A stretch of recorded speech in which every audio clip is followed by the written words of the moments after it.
In the shadows, truth survives. Secrets buried, hidden lies. Justice waits behind closed doors. Every story demands more.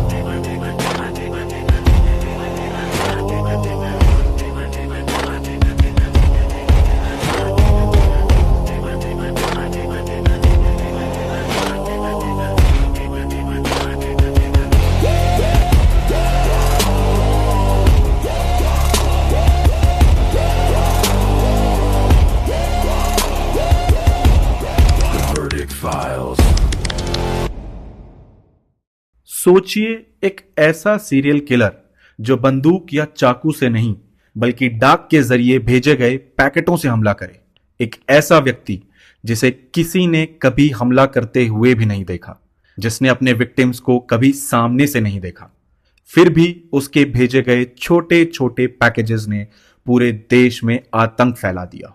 1978 से लेकर लगभग 2 दशकों तक America की universities, airlines and technology से जुड़े लोग अचानक आने वाले रहस्यमयी पार्सल से डरने लगे, क्योंकि कई बार जैसे ही कोई उन पैकेट्स को खोलता, अंदर छुपा हुआ बॉम्ब एक्सप्लोड हो। इन हमलों में कई लोग घायल हुए और कुछ ने अपनी जान भी गंवा दी। सबसे हैरान करने वाली बात यह थी कि हर अटैक के बाद अटैकर बिना कोई निशान छोड़े गायब हो जाता। एफबीआई ने इस अज्ञात हमलावर को एक कोड नेम दिया और जल्द ही यह केस अमेरिका की सबसे लंबी और जटिल इन्वेस्टिगेशंस में बदल गया। सालों तक एजेंसियां इस रहस्यमयी बॉम्बर की तलाश करती रही, लेकिन कोई चेहरा नहीं, कोई साफ पहचान नहीं। Welcome to the verdict files. Today's case is Unabomber. मई 25, 1978 पहला बॉम्ब भेजा गया नॉर्थ वेस्ट यूनिवर्सिटी इलिनॉय में। पैकेज एड्रेस था एक प्रोफेसर के नाम, लेकिन वह package campus police officer Terry Marker के हाथ लग गया। जब उसने पैकेज खोला तो एक जोरदार धमाके से मार्कर घायल हो गया, लेकिन बच गया। मई 9, 1979 दूसरा बॉम्ब फिर भेजा गया नॉर्थ वेस्टर्न यूनिवर्सिटी में। इस बार टारगेट था graduate student John Harris. Package खोलते ही फिर एक धमाका हुआ और हैरिस गंभीर रूप से घायल हो गया। अगली डेट नवंबर 15, 1979 तीसरा बॉम्ब एयरलाइन इंडस्ट्री को टारगेट कर रहा था। बॉम्ब रखा गया था अमेरिकन एयरलाइंस की फ्लाइट 444 में। फ्लाइट शिकागो से वॉशिंगटन जा रही थी। बॉम्ब माल फंक्शन कर गया, इसीलिए बड़ा एक्सप्लोजन नहीं हुआ, लेकिन केबिन स्मोक से भर गया और कई पैसेंजर्स को स्मोक इनहेलेशन की समस्या हुई। इसी इंसिडेंट के बाद एफबीआई ने इसे कोड नेम दिया था ऊना बॉम्ब। जून 10, 1980 बॉम्ब भेजा गया पर्सी वुड को। वह उस समय यूनाइटेड एयरलाइंस के प्रेसिडेंट थे। पैकेज उनके होम एड्रेस पर भेजा गया। एक जोरदार धमाका हुआ और वुड घायल हो गए। इसी तरह पांचवा बॉम्ब मई 5, 1982 को भेजा गया। बॉम्ब भेजा गया वैंडरबिल्ट यूनिवर्सिटी टेनेसी में। टारगेट था computer science professor Patrick Fischer, लेकिन bomb university secretary Janet Smith के हाथ में एक्सप्लोड हुआ और वह वहां घायल हो गई। इसी तरीके से और भी कई बॉम्ब्स भेजे गए, बट 15 नवंबर 1985 को जो बॉम्ब भेजा गया, यह ऊना बॉम्बर का पहला फेटल अटैक था। बॉम्ब रखा गया कैलिफोर्निया के सैक्रामेंटो में एक कंप्यूटर स्टोर के बाहर। विक्टिम था स्टोर ओनर ह्यूग स्क्रटन। एक्सप्लोजन में उसकी मौत हो गई। यह ऊना बॉम्बर की पहली हत्या थी।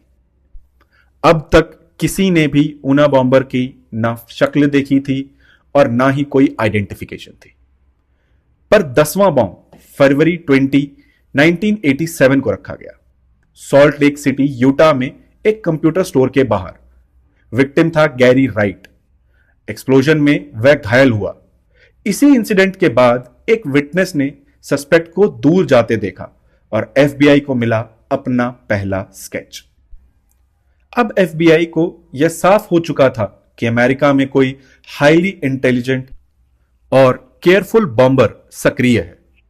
वह हर बार मेल के जरिए होम मेड बॉम्ब्स भेजता था, लेकिन उसके बॉम्ब्स में एक अजीब पैटर्न था।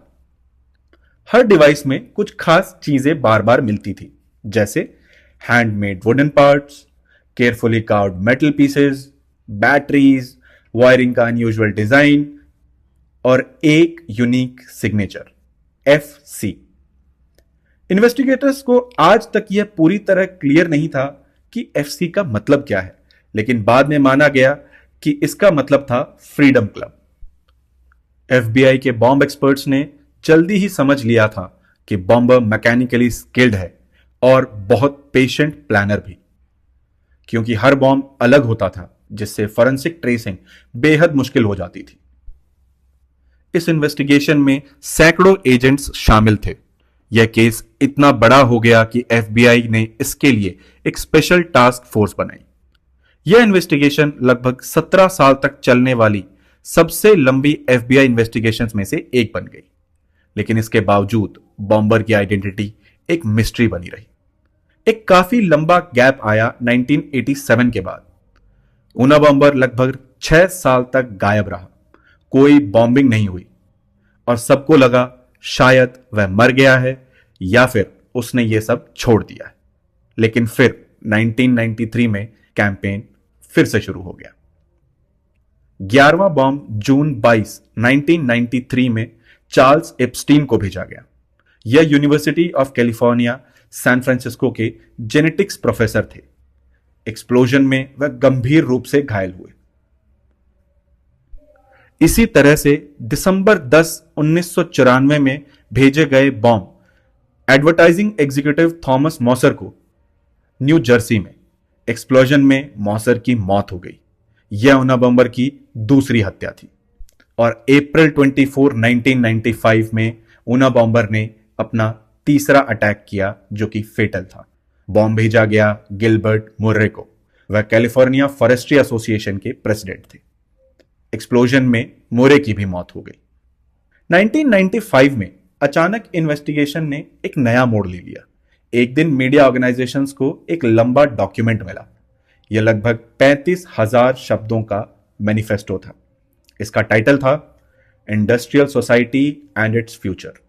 इस डॉक्यूमेंट में बॉम्बर ने इंडस्ट्रियल सोसाइटी, टेक्नोलॉजी और मॉडर्न सिस्टम्स की तीखी आलोचना की थी।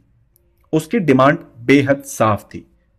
अगर यह मैनिफेस्टो पब्लिश किया जाए तो वह बॉम्बिंग कैंपेन रोक देगा।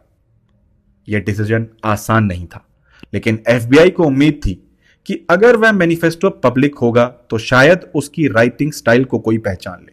आखिरकार यह डिसीजन लिया गया। द वॉशिंगटन पोस्ट और द न्यूयॉर्क टाइम्स में इसे पब्लिश किया जाएगा। यही वह मोमेंट था जिसने पूरे केस की दिशा बदल दी। मैनिफेस्टो पढ़ने के बाद एक आदमी को इसकी लैंग्वेज और आइडियाज बहुत ही फेमिलियर लगे। उसे लगा कि उसने पहले भी कहीं ऐसी राइटिंग देखी है। इस आदमी का नाम था डेविड काजिंस्की। उसे शक था कि मैनिफेस्टो उसके अपने बड़े भाई ने लिखा हो सकता है। उसका भाई सालों से सोसाइटी से दूर मोंटाना में जंगलों में रह रहा था। डेविड ने अपनी पत्नी के साथ मैनिफेस्टो को केयरफुली पढ़ा। उन्होंने पुराने लेटर्स, राइटिंग से कंपेयर किया। जितना ज्यादा वे पढ़ते गए उतना ही शक मजबूत होता गया। आखिरकार डेविड ने एक कठिन फैसला लिया। एक कॉल FBI के पास आई। उन्होंने इन्वेस्टिगेटर्स को अपने भाई की राइटिंग्स दी ताकि कंपैरिजन किया जा सके। FBI के लिंग्विस्टिक एक्सपर्ट्स ने तुरंत इन डॉक्यूमेंट्स का एनालिसिस किया और उन्हें एक स्ट्रॉन्ग सिमिलैरिटी मिली। अब इन्वेस्टिगेटर्स को पहली बार एक रियल सस्पेक्ट मिला। उसका नाम था टेड काजिंस्की। 3 अप्रैल 1996 FBI एजेंट्स पहुंचे मोंटाना के एक रिमोट एरिया में।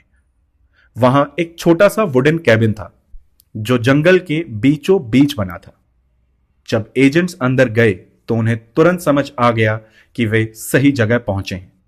अंदर इन्वेस्टिगेटर्स को मिले bomb making tools, chemicals, metal parts, wiring materials and handwritten notes. सबसे महत्वपूर्ण चीज थी मैनिफेस्टो के ड्राफ्ट पेजेस, जो उसी टाइपराइटर से लिखे गए थे जिससे बॉम्बर मीडिया को लेटर्स भेजता था। एजेंट्स को वहां तक एक रेडी टू मेल बॉम्ब भी मिला। यह एविडेंस इतना स्ट्रांग था कि इन्वेस्टिगेशन लगभग तुरंत क्लियर हो गई। 17 साल से अमेरिका में बॉम्बिंग कैंपेन चलाने वाला व्यक्ति आखिरकार एफबीआई की कस्टडी में था। अरेस्ट होने के बाद इन्वेस्टिगेटर्स के सामने सबसे बड़ा सवाल था, क्यों? आखिर उसने यह सब क्यों किया?